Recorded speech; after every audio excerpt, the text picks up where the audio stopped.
Hey guys, welcome back to the channel. Today's video is going to be a little different. Well, actually a lot of my videos lately have strayed a bit from my usual content, but I'm doing what I enjoy, so I hope you guys enjoy it too. As you can see, I'm going to be building my first custom keyboard.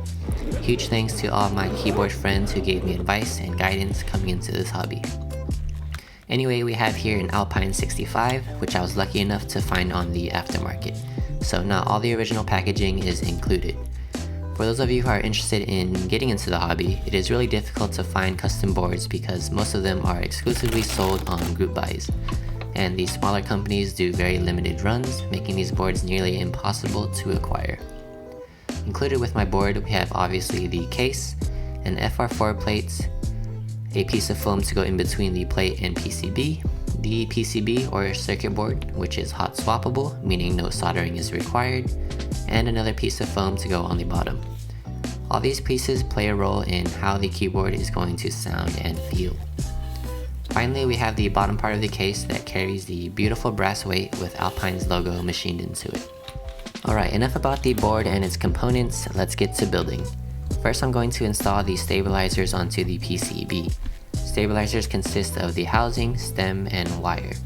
These help stabilize longer keys like the spacebar and shift keys so they don't wobble when you press on them.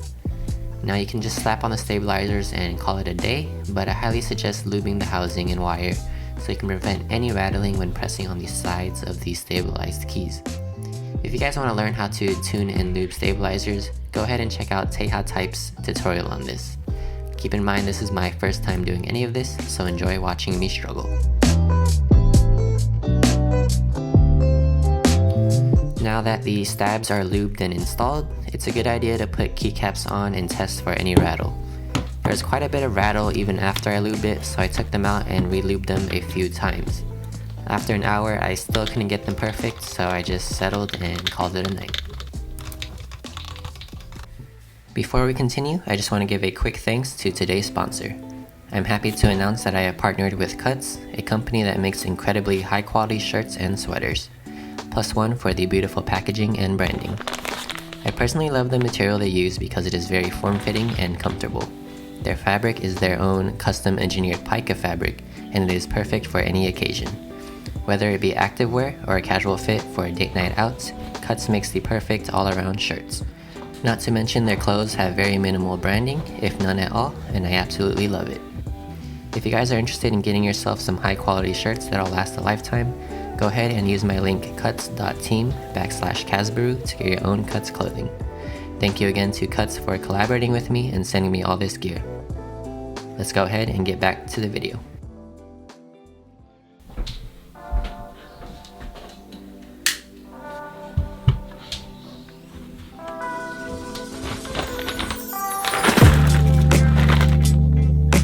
For my switches, I chose Durock Linear Switches with a 67-gram spring. Switches really come down to preference, and in my opinion, linear switches are the way to go.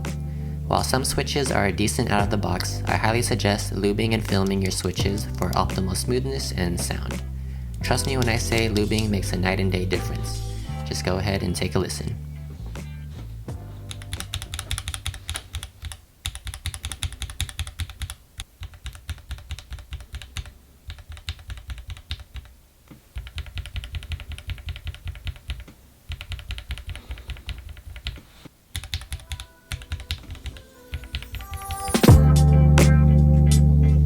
So I'm not going to teach you how to lube switches in this video either, since I'm still quite the rookie, but if you'd like to learn, I will have a video linked up above. For my switches, I'm going to be using Krytox 205 Grade 0, which is supposedly the best lube for linears. Now, lubing and filming a single switch is quite simple, but trying to consistently repeat the process for 60 to 70 other switches is the hard part. This process took me a lot longer than I expected, and I think I spent about 5 to 6 hours lubing the remainder of the switches.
Now that the long and dreadful lubing process is done, I can now install these switches onto the PCB. Here I'm making sure that the pins on each switch are straight so I don't accidentally bend them or damage the hot swap socket when putting them in.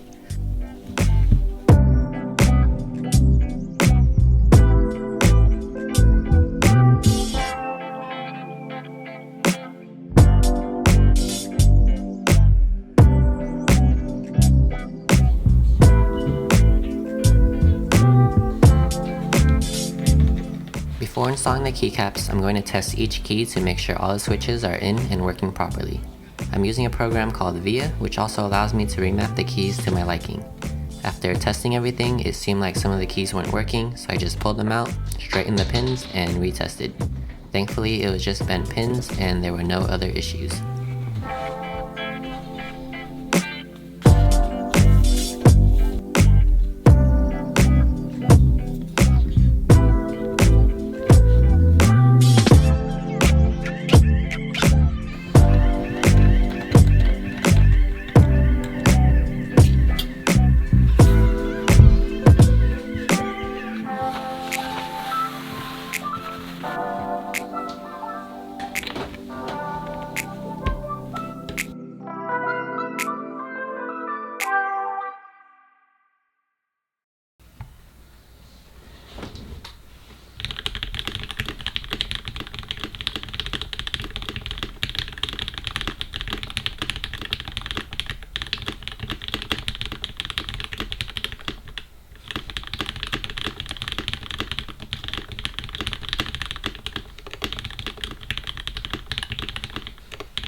And just to give you guys a comparison, here's what my old keyboard sounds like.